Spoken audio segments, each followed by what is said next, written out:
Moving up the pyramid in the Bloom's Taxonomy Framework, we're now to the third level of apply. The lessons we will cover in apply are the group work generator, project-based learning, also known as PBL, and math story word problems. This is where students begin to transfer knowledge into action and doing the work, or apply, using the knowledge they have gained, such as applying math calculations to a project or reading a blueprint to build. Let's start with the group work generator. This time we're going to go to the categories. It's under planning, as it is a planning tool. Click on the group work generator.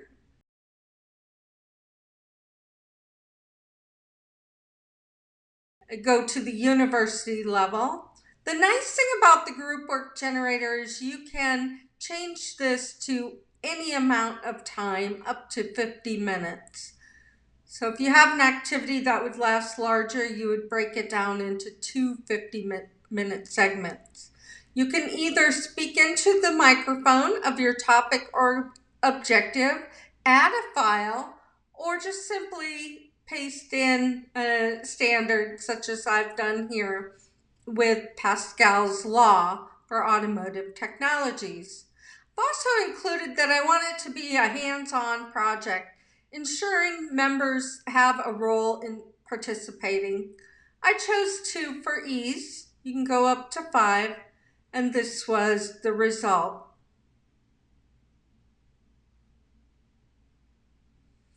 You can see it's very detailed in what materials need to be provided, what steps would take place, and the roles the students would take on.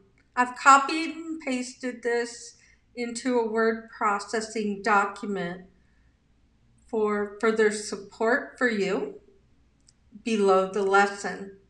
I did also choose to take this into Raina, and I'll show you why.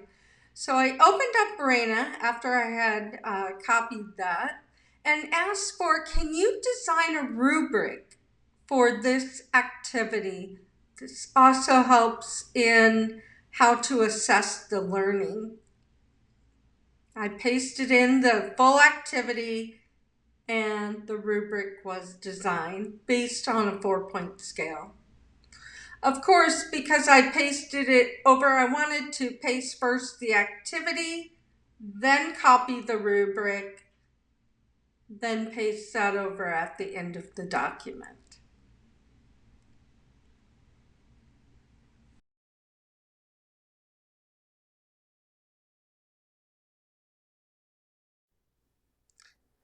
Next, we have project-based learning, or PBL. This is also a planning tool for project-based learning. Project-based learning is not doing the projects at the end of the unit. It's a pedagogical framework where the project is the unit. It's a carefully designed structure through which academic content, skills, and authentic application converge. So, of course, I've asked for university level.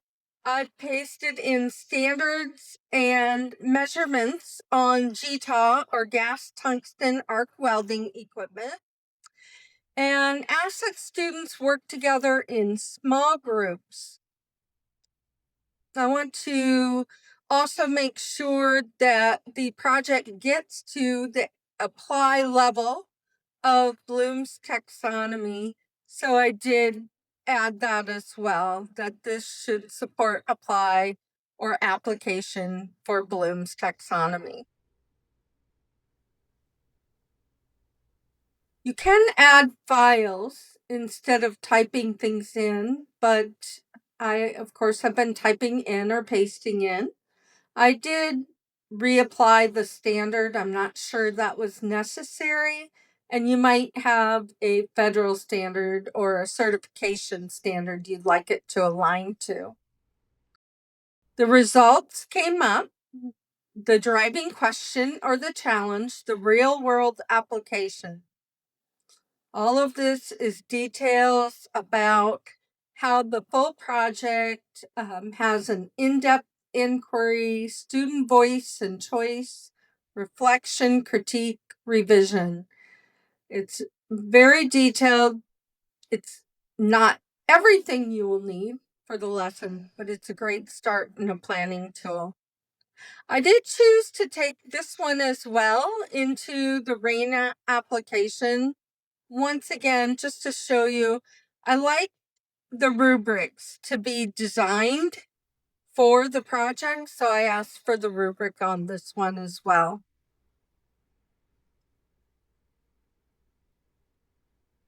And once again, I copied and pasted these over into a Word processing document for your use. Next up, we have math story word problems. I would need a lot of help designing these, but math, I just typed it in up in the search bar and found the story word problems. I went to the university level, selected 5 questions, and typed in the standards for construction, explaining the rule of 25 for stairs, all the way down to the cost of installing a small staircase. I do want to mention the story topic. This is a great opportunity to personalize learning for students. You could do 5 for commercial, 5 for home construction, based on what you know your students are interested in. I chose to mix them in this case to show you that it can create a variety of questions. Now, if anybody has any questions about math being used in CTE, this should answer that question. This math was incredibly challenging to me, so I copied it. And because the free version would not have an additional iteration on the conversation, of course, I went back to the Raina chatbot. And you guessed it, I asked for the generated answers, which I fully appreciate anytime math's involved. It not only gave me the answers, but the work, the way the work could be evolved for each student. Of course, there's more than one way to do math and multiple steps in a lot of this math. And again, I copied both the questions that were generated and the answer key or the responses. They can be found below the lesson. I did take it into Raina Chatbot one more time and provide for student guidance on these math problems. We know we have students at all different levels. So I asked for guidance, but without showing the answers. And it created a nice guidance document for each of the problems for solving. And again, I copied and pasted this to the bottom of the document as well.